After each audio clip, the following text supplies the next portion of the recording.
بسم الله الرحمن الرحیم. قدرمند لیدونکو اوریدونکو او ګرانو هیوادوالو سلامونه احترامات مې ومنئ. نن 1 د جولای کال 2024 چې جمعة المبارک سره سمون خوري ستاسو په خدمت کې حاضر یم. د نن ورځې موضوعات مو هم ډیر مهم دي. ټول د نړیوال کړکېچونو نه ډک دي. نوې جبهې خلاصیږي، نوې سنګرونه خلاصیږي، نوې بریدونه کیږي. نن په دې سلسله کې دا بریدونه د مصر تر بندرګاه پورې تر د هغې تر سرحدونو ورسېدله او معلوم نه شو چې دا برید چا کړی دی. په دې باندې خبرې کوو. د امریکې بریدونه پر ایران باندې، د ایران بریدونه پر امریکې باندې، د سعودي د وزیر دفاع سفر امریکې ته، د امریکې د جنرالانو ترمنځ تفاوت د نظر، همدارنګې د دې پلان لپاره د یو 2 هفته‌یي عملیات پر ایران باندې، د همدارنګې د نیویورک ټایمز راپور د دغې د امریکا د سیاسینو او د دوی د غوښتنو په متعلق باندې، همدارنګې د نتنیاهو چې څنګه موږ وړاندوینه کړې وه چې دا به هلته حتماً د غزې او د دې په نقشو په دې به خبرې کوي، د ده باندې خبر، همدارنګې د اسرائیل او د سوریې نه د موضوع باندې خبرې، بیا په آخر کې د یوکراین په د خوست، خیبر پښتونخوا او د همدارنګې د لنډغرانو یو بله ډله افغانستان ته راتلک او د هغې وژل. دا ټول هغه مسایل دي چې نن زه په دې برنامه کې لرم، تاسو سره یې شریکوم. هیله ده چې برنامه تر پایه ما سره وګورئ او تر ما سره په تر اخره پاتې شئ.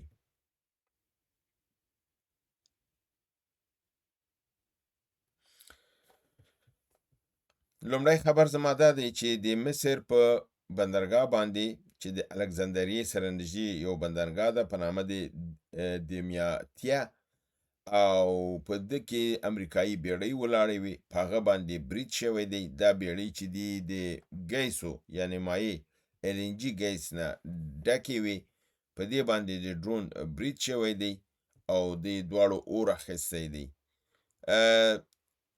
په اول دغه کې دا شک له چې دا کیدای شي ایران کړي او ایران د حوثیانو په ذریعه دا کار کړی، حوثیانو دا برید کړی، خو حوثیانو ډېر ژر یو بیان صادر کړ چې ویلې دې کار کې دوی لاس نشته او دوی دا نه کړی.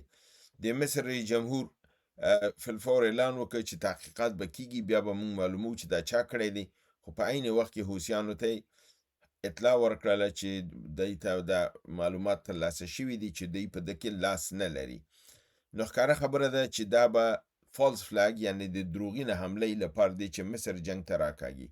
او په دې باندې ما بار بار دا خبره کړې ده چې اسرائیل د غواړي چې ملکونه جنګ ته راننه باسي، څومره د جنګ ساحه لویږي دا د اسرائیلو په ګټه ده. بلان ممکنه ده دا کار اسرائیل کړي، خو تر دغه دقیقې دا معلومه نه شو چې دا برید چا کړی و.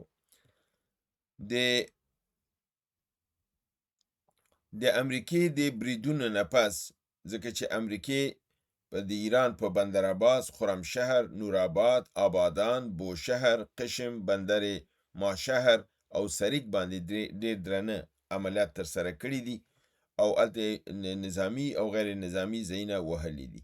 د امریکې د برید نه پس ایران په کویت او اردن باندې برید کړی. په اردن کې د الازرق اډه وهلې ده. په دغې اډه کې 3 F-15 طیارې د امریکا وهلي دي چې له منځه وړي دي او 3 ورته داسې تخریب کړي چې د کار نه یې ویستې دي، یعنې 3 کاملا له منځه تللي او 3 ورته تخریب کړي دي چې یا به ممکن جوړې شي یا به جوړې نه شي.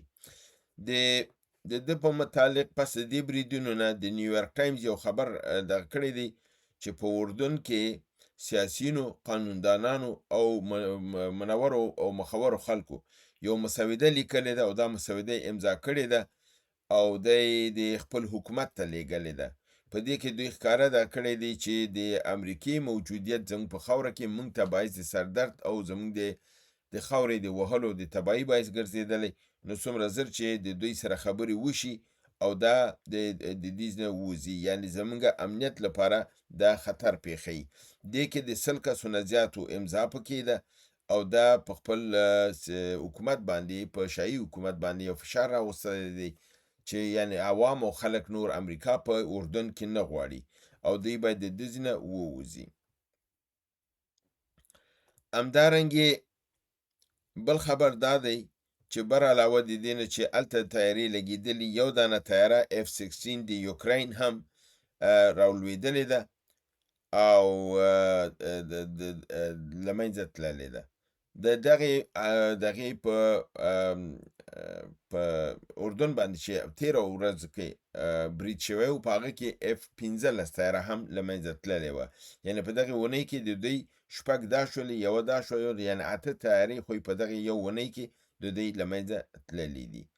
نو په همدې توګه باندې د یوکراین کوم میزایل فایر کړی و چې حتما به یا روسیې ته یا کوم بل ځای ته به تله، اتلی دی په پولنډ کې لګېدلی دی او هلته یې ورانه یې کړی دی.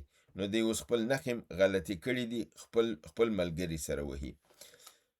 بل خبر دا دی چې امریکا د پیټرایټ میزایلونو د کمښت سره چې مخ و، د قرارداد د لاکهید مارټین د کمپنۍ سره د 7 کالو لپاره امضا کړی دی. یعنې 7 کالو کې به 58 میلیارده اشاریه 6 دغه باندې به دوی دا کوي. دا خبر رویټرز ورکړی دی، موثق خبر دی.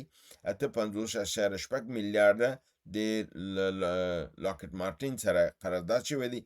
7 کاله وخت نیسي چې د 7 کالو کې به دوی دا پیټرایټ جوړوي او حکومت ته به سپاري او حکومت په فشاري دا کړې ده چې څومره زیات کولی شي دی دا تولید کی، دا به د حکومت ضرورت لپاره ډیر ښیي. په عین حال کې د امریکا د اردو په منځ کې، یعنې د سنټکام کوم یو چې مرکزی قمنداني د شرق الاوسط کې ده، او د پنټاګان یعنې وزارت دفاع د جنرال کین ترمنځ د نظریاتو توپیر او فاصلې را پیدا شوي دي. جنرال کین وایي چې چون موږ اسلحه کافي نه لرو، جنگ ته باید مخکې لاړ نه شو، جنگ باید متوقف کړو، ځکه چې موږ دې کې ضرر کوو. که ممکنه ده دا جنگ موږ وبایلو، ځکه چې موږ خپل ذخایر نور هم مصرفوو. در حال چې سنټکام چون نظامیان دي، سیاسي او اقتصادي دي، مسئلې ته توجه نه کوي. هغه وایي زما دا پلان دی، زه جنگ ته حاضر یم، زه جنگ کوم، پیسه راکړه او شاته مې راته ودرېږه او اسلحه راته رالیږه. در حال چې اسلحه شته دی نه، نو سنټکام وایي چې موږ باید کار تمام کو او موږ باید پر ایران باندې یو داسې برید وکړو چې ایران کار تمام شي. او د دې لپاره دوی یو پیشنهاد وړاندې کړی د 2 هفتو لپاره، یعنې 14 ورځو لپاره به دوی پر ایران باندې داسې یو بریدونه وکړي چې وایي د ایران هغه جنگي صلاحیت ختم شي. دلته یو سوال ماته راجع کیږي، د 9 د جولای نه چې دوی بریدونه 14 ورځې سر په سر وکړل او 14 ورځې غیر وقفې سره دوی مسلسل ایران ووهه، څه شی لاسته راوړل چې دا 14 ورځې نورې غواړي؟ خو نتیجه دا شوله چې خپله یې دوی اوازونه راوچت شول، زموږ اسلحه او میزایل ختم دي، تمام دي. نو زه فکر نه کوم چې دا 14 ورځې نور هم کوم نتیجه ورکړي. جنرال کین چې دی دا یو پروفیشنل جنرال دی او موضوعات ډېر دقیق څېړي او سیاسي بصارت هم لري. د سر د جنگ کې هم د مخالفت کړی، په وسط کې هم کړی دی، اوس هم دا مخالفت کوي چې دا جنگ زموږ په ګټه نه دی، دا د اسرائیل جنگ دی، دا جنگ متوقف کوي.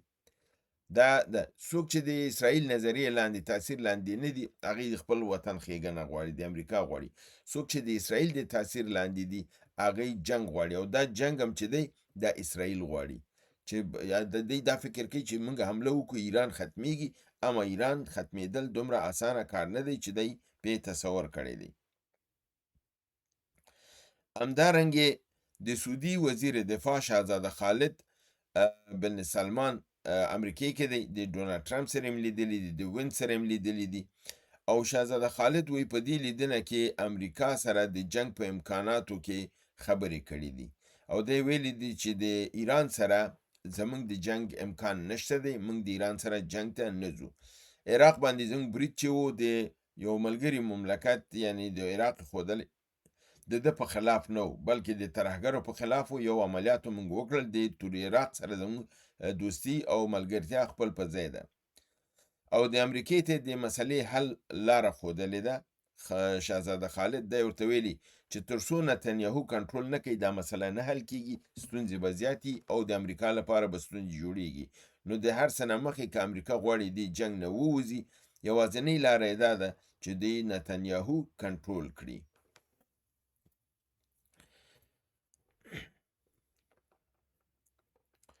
بل خبر دا دی چې ډونالډ ټرمپ په خپل پوځیانو باندې ډېر برهم او په قهر دی. هغه وایي چې دغه پروګرامونه چې تاسو راوړاندې کوئ او دا ستراتیژي دا کار نه کوي. دا خبر NBC نیوز ورکړی دی او ویلي دي چې دی باید داسې یو ستراتیژي دغه جوړه کړي چې هغه وشي کولی کار وکړي او کوم ستراتیژي چې کار نه کوي بې ځایه زیاتې خبرې دې نه کوي. او حتی وایي چې په دغه مجلس کې خپل هغه کابینه وزراو ټولو ته یې داسې کلمات استعمال کړل چې پخوا یې نه استعمالول، صرف نتنیاهو ته به یې هغه کنځلې کولې. اوس یې د خپل وزیرانو ته ټول کړي او ټول ورته غلي ناست وو، سرونه ټیټ وو.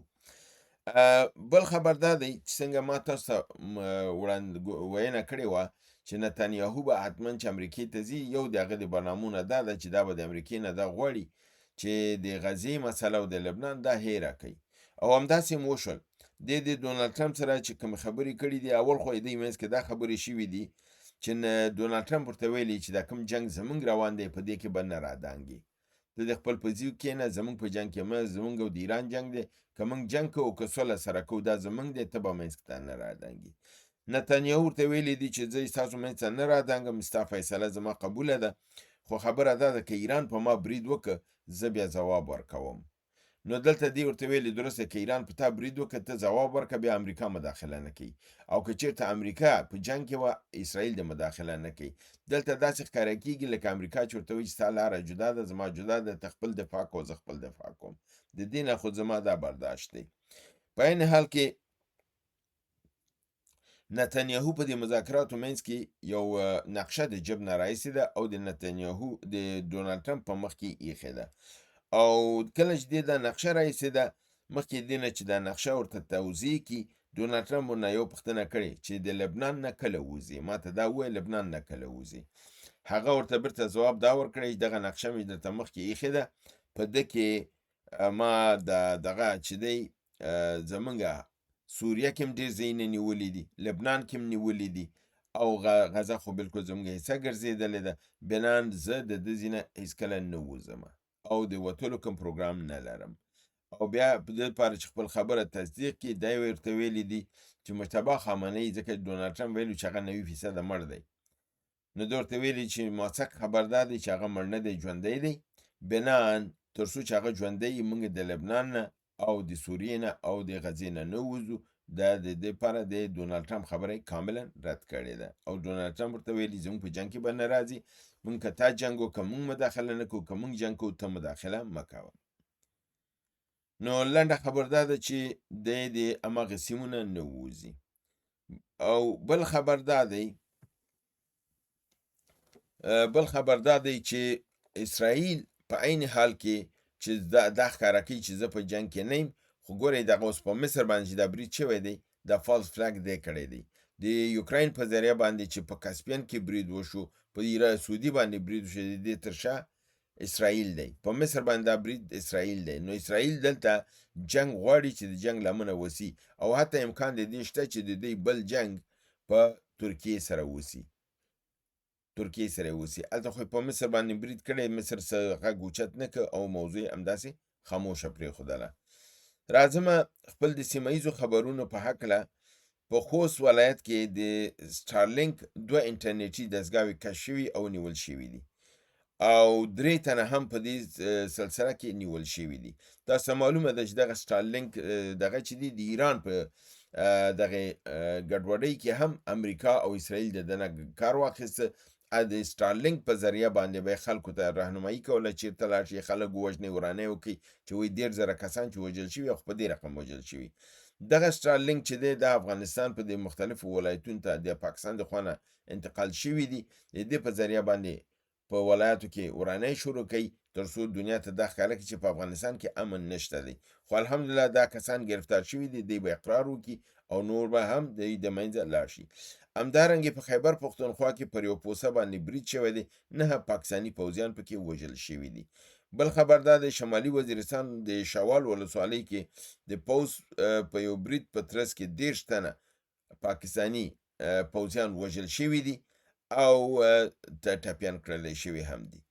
بل خبر دا دی چې یو د جاسوسانو او د لنډغرانو چې په حساب د وطن مینه او دا ورسره نشته دی، وطن په پردیو باندې هر ځای خرڅوي او د هغې نه خپل جیبونه ډکوي او په ورور وژنه کې دوی دا کوي او د دننه وطن کې د ګډوډۍ اختلال لپاره راتلل. د چترال لارې نه غوښتل چې بدخشان ته را داخل شي، مګر د اتلو ننګیالیو ملي اردو د خوانه د دوی مخه نیول شوې ده. په دې کې یو معروف لنډغر په نامه دی قمندان معروف چې سابق د اربکیانو قمندانو د جمهوریت په وخت کې چې دته پاکستان یو 250 تنی قرارګاه د آیسای د استخباراتو تر نظر لاندې په چترال کې ورکړې وه.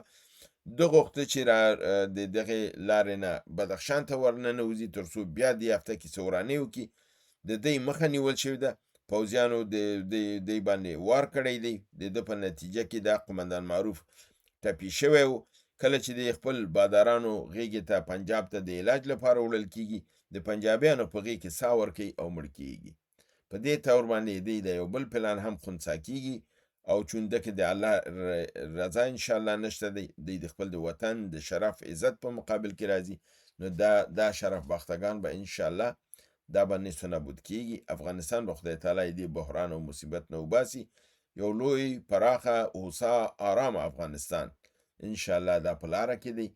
هغه افغانستان چې د ټولو ارمانونه به پکې پوره کېږي، هر اولاد به مکتب ته ځي، هر یو به د قانون په اساسي هر یو ته به حق ورکول کېږي.